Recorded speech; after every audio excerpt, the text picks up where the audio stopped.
Today I'm going to share with you how to make a garden snail terrarium. So you're going to need some sort of a glass container, a vase, a mason jar, anything will do, and a lid that's not airtight. I'm just using this vase here and a little block of wood. We don't want to suffocate the garden snail. Then other than that, you want some small stones, some garden soil, a little bit of calcium supply, like I have some little crushed eggshell here, whatever decorations you like. I have some different types of moss, a few rocks, and a little rotten stick here because they like damp wood.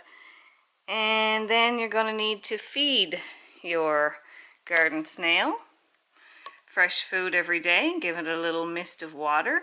I found this super tiny little garden snail in there, and she seems to be enjoying, or he, the new habitat. And I have just some dandelion leaves and a little slice of pear. So let's get started.